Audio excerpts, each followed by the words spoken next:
Well, more now on the Coalition's position on those climate targets. Joining us live is Perin Davey, the New South Wales National Senator and Shadow Minister for Water and Emergency Management. Appreciate your time, Senator. Thank you. Are you comfortable with the Coalition going to the next election without firm targets for climate change action, or are you worried that that uncertainty will be bad for business and for votes? Well, let's be clear, we do have firm targets. We have for a long time been committed to net zero by 2050. That has not changed. We are sticking with that target. We had targets prior to the last election, which we were well on our way to meeting and beating, which Australia will do. What we are not committing to is maintaining Labor's target that they are not on a trajectory to meet. And we want to be honest with the Australian people and say we will meet net zero by 2050, but let's have an honest conversation about how we're actually going to achieve that without blackouts, without higher energy prices, and while we stick to all of our international agreements. 2050 is a long time away. For years and years, the business sector has been calling out for certainty on these issues. What do you have to say to businesses now trying to move around their own targets to respond to the Coalition policy? Businesses are welcome to set their own targets, and indeed we support them in doing that, because every business that meets its own targets to reduce emissions is helping Australia meet its targets to reduce emissions. But what we will not do is maintain a legislated target that we are not going to meet, that will then damage our international reputation. What we are committed to do is reducing emissions up to 2050, looking at what new technologies are coming out there, having an open and honest conversation about nuclear energy, having an open and honest conversation about the role that gas will play in our transition to a cleaner energy future, and having an open and honest conversation about, do we really need 28,000 kilometres of new transmission lines when we've got new technologies that could step in their place?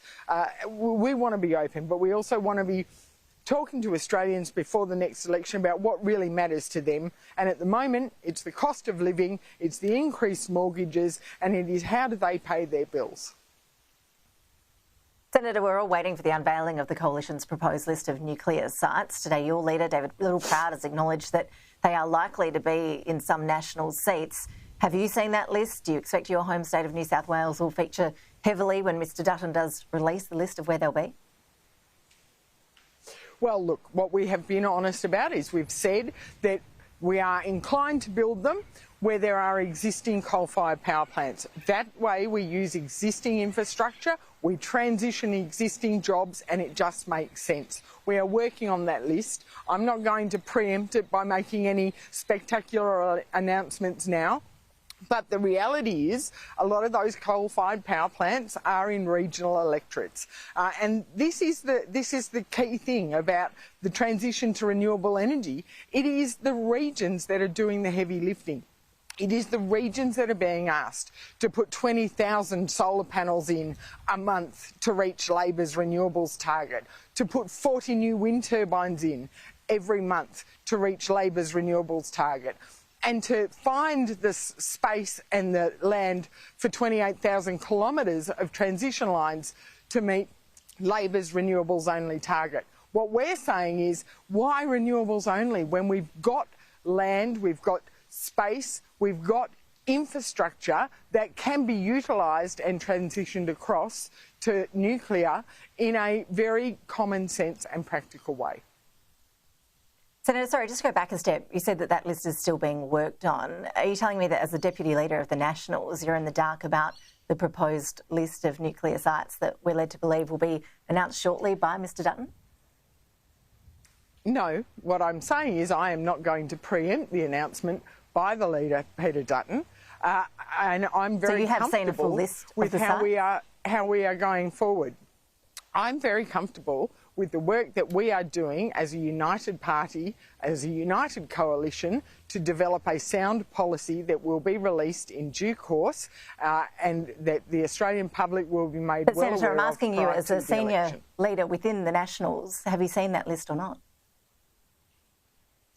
I'm saying that I'm not going to preempt. I'm not going to talk about the I'm list not asking and the you to preempt specifics. the I'm sites. saying I'm I'm very asking if you've comfortable seen them. with I'm asking if you've what been we've briefed on done. them. I am very much a part of the conversation that the coalition is having as we develop this policy and prepare it for its announcement. And that's all I'm going to say on the specifics of it. So do I read into that you haven't seen that list? No, you don't read into that, and I don't put words in my mouth. I'm very comfortable with the work that is going on. I'm asking you the same question a number of times now. Yes, you are, and I'm going to give you the same answer as many times as you ask it. I'm very comfortable so you won't let us know if you've seen a full list or not. with the work that we are doing as a united coalition.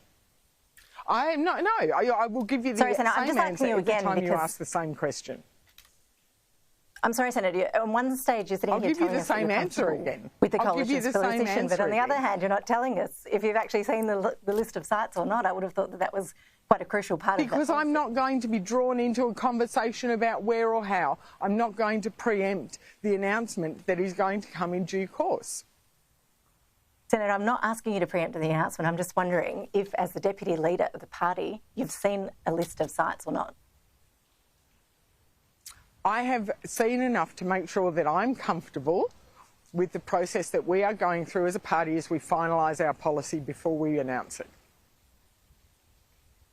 Okay, well, I guess we're not going to get any further there. Senator, appreciate you joining us. Thanks for your time.